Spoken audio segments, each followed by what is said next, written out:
Okay, today we are going to talk about the vagus nerve, but especially exercises that you can do to calm anxiety and to become calm yourself.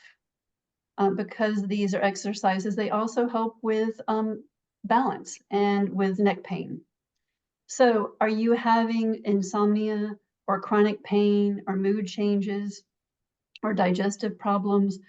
All of these may be from issues in your brain. You're not crazy.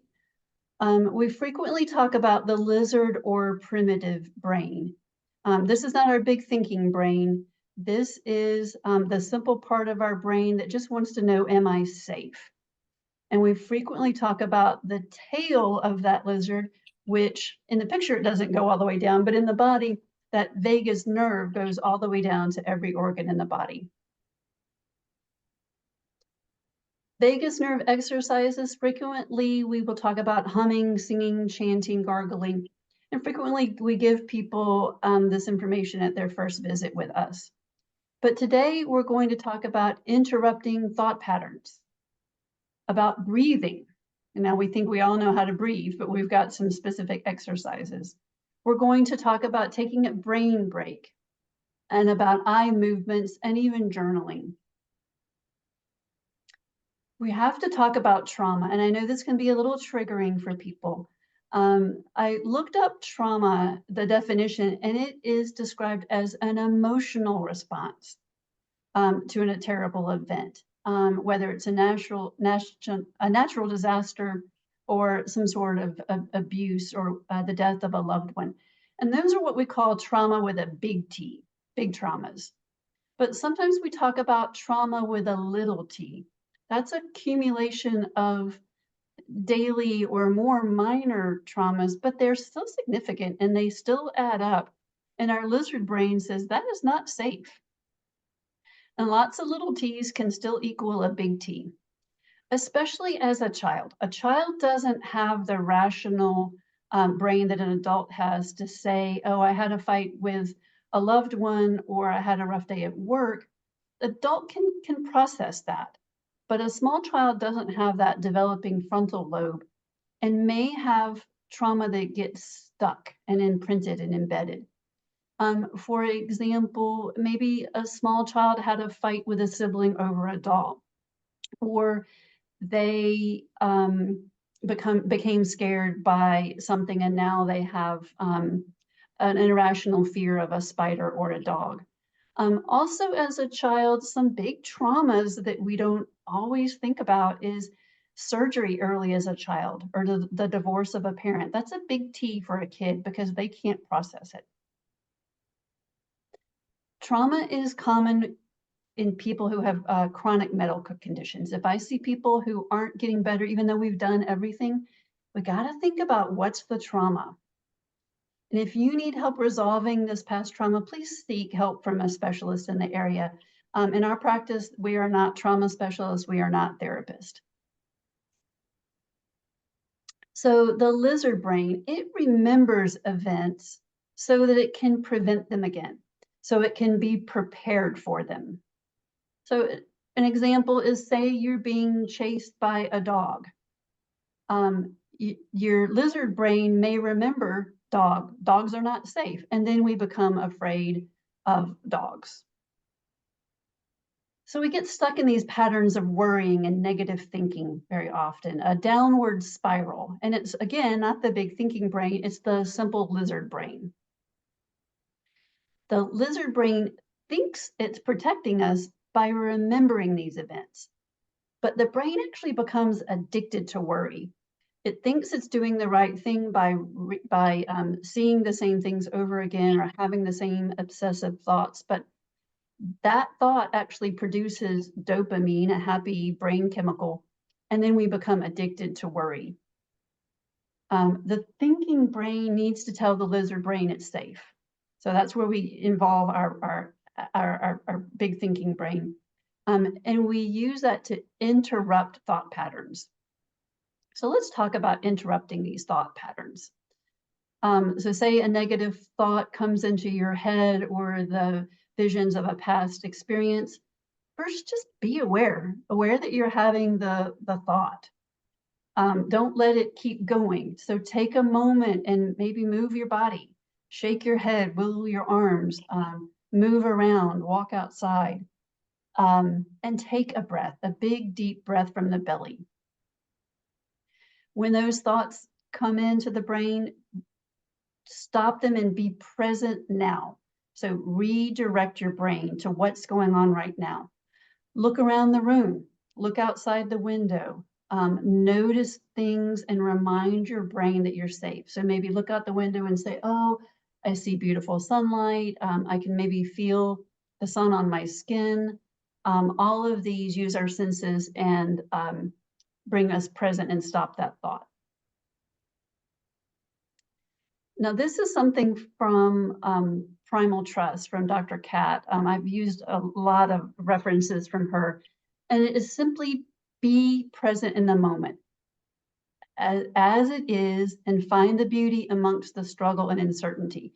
So if you're having these negative, painful thoughts, sometimes people are in chronic pain and they don't want to be present in their body. That's what we're saying.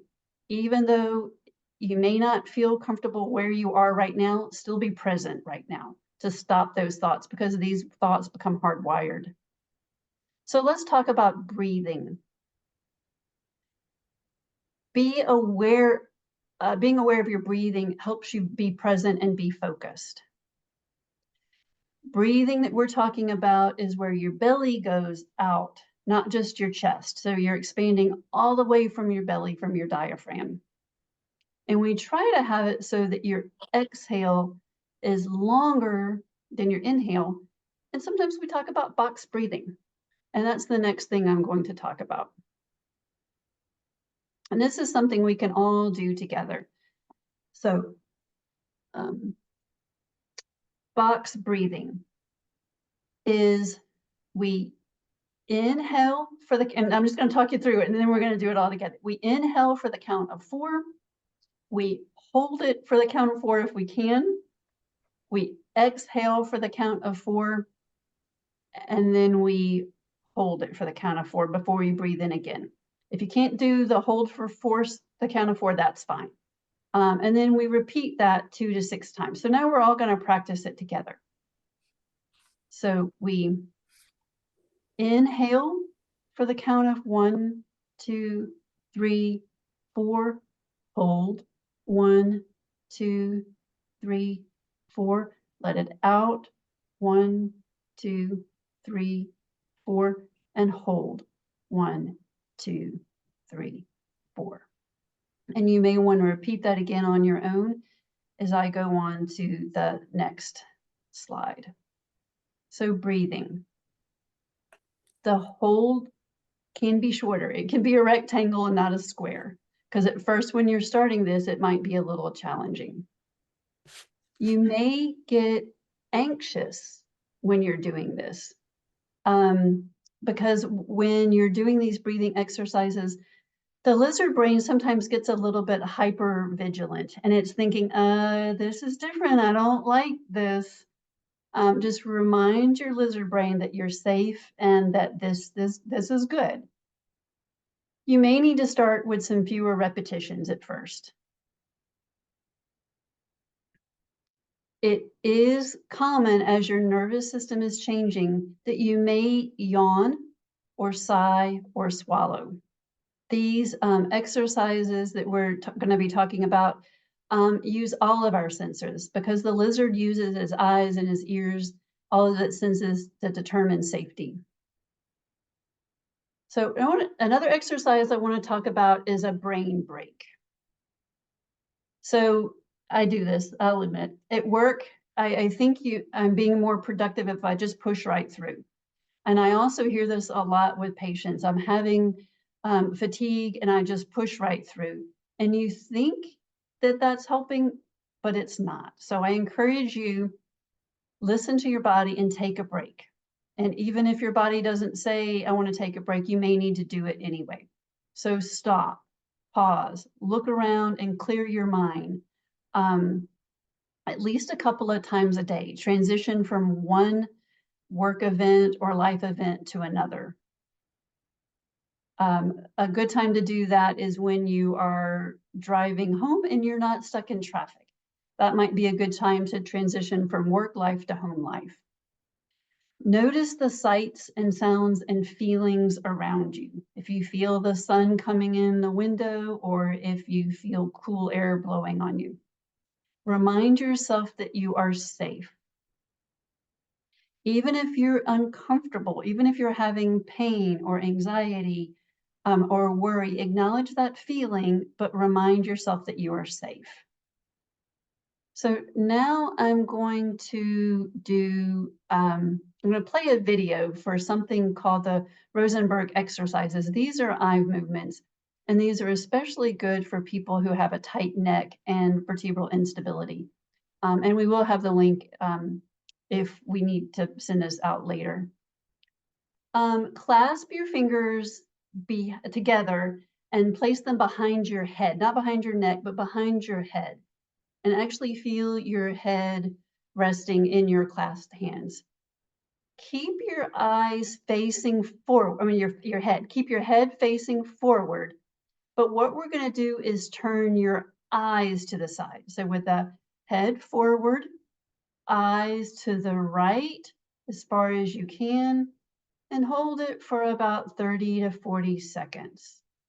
Now, as I had talked about before, you may yawn or swallow or sigh. And if you do have that kind of reaction, that's a good sign. That's that your nervous system is resetting. So once you've done that, or you've counted to about 30 seconds, or you've listened to me blabble on, bring your eyes back to forward. Focus on what's in front of you for just a minute. Then we're going to do it to the other side. So still keep your head forward and eyes to the left as far as you can. And again, reminding yourself that you are safe and relaxed, and you may yawn or sigh. Once that happens, you'll bring your eyes back to center. Now, this is a good exercise to do when you first wake up and you're already laying down, or at the end of the day. People who do this find that sometimes their neck pain starts to resolve and they get more mobility in their neck. You can repeat it to the right and the left for 2 different rounds if you want, once you've worked up to it. Because remember, starting some of these exercises can really cause some dizziness or some changes in the nervous system. We want the changes, but we don't want you to have the adverse effects of it. So the final thing we're going to talk about is journaling with a purpose. One of the most important things to journal about is gratitude, the good things that are going on. Often when we're sick, we forget about the good things in life. Sometimes you can also write about feelings that you may be having, or if there's a feeling that you're wanting to escape or avoid. People who are people pleasers or focus so much on others, this is a good thing for them to write about.